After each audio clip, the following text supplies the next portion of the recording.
സുരേഷ് മേനോനാണ് രോഹിണിയുടെ കാമുകൻ. അവൾക്ക് വേണ്ടി അയാൾ കാശ് മുടക്കും. അയാളെ ഞാൻ ഇതിന്റെ പാർട്ണറാക്കും. ഏതായി രോഹിണി? സത്യമായിട്ട് ജെയിംസെ, എനിക്ക് തരാനറിയില്ല. എന്നാലൊരു കാര്യം ചെയ്യ്. ഏതെങ്കിലും ഒരു ക്ലാക്കിനെ കൊണ്ട് ഇതൊന്ന് അന്വേഷിപ്പിക്കാം. ആറ്റിക്കളഞ്ഞാലും അളന്നു കളയണമെന്നാണല്ലോ പ്രമാണം.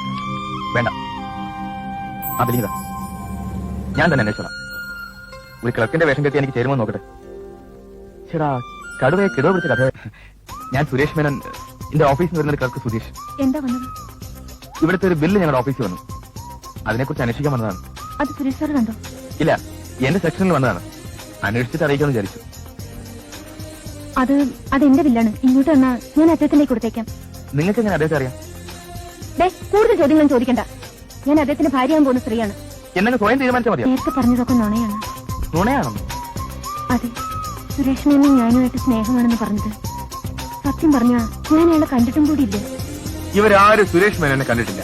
ഞാൻ സുരേഷ് മേനോനായിട്ട് അഭിനയിക്കാം. അവരോട് ഞാൻ ഫോറിൻ ടൂറിന് നാളെ പോവുകയാണ്, 4-5 മാസം കഴിഞ്ഞേ വരൂ, അതിനുശേഷം കാശ് തരുന്ന കാര്യവും പാർട്ണറാവുന്ന കാര്യവും ആലോചിക്കാമെന്ന് പറയാം. തൽക്കാലം രക്ഷപ്പെടായിരുന്നു. ഇതെവിടുന്നേ കാറ്? കമ്പനിയിൽ ഇതുപോലെ കുറെ ഉണ്ട്. ഒന്ന് ഞാൻ സംഘടിച്ചു. ഈ ഡ്രസ്സോ? നാട്ടിലെ അലക്ക് കമ്പനികൾ ധാരാളം അല്ലേ കുട്ടി. കാശ് കൊടുത്താൽ ഇതിന്റെ അപ്പൂപ്പൻ സൂട്ട് കിട്ടും. ഇപ്പൊ സുധീഷിനെ കണ്ട ശരിക്കും സുരേഷ് മേനോനാന്നേ തോന്നുന്നു. ചെറിയ എമൗണ്ട് റേസ് ചെയ്ത് തൽക്കാലം ഞങ്ങളെ സഹായിക്കും. എത്രയാ വേണ്ടത്?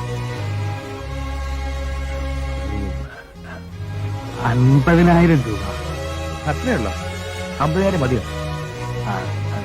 ഒരു എമൗണ്ടായിട്ട് ചോദിച്ചേ ഉള്ളൂ. പണമല്ല, സാറ് ഞങ്ങളോട് ഉണ്ടാവണം, അതാ പ്രധാനം.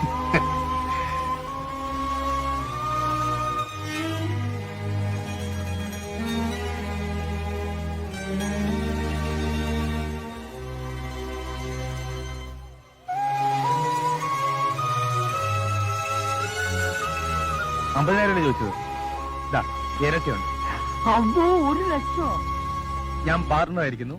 നാളെ കാലത്തെ മാറിക്കൊള്ളൂ. ഞാൻ ഈ ഉപകാരം ഒരിക്കലും മറക്കൂല.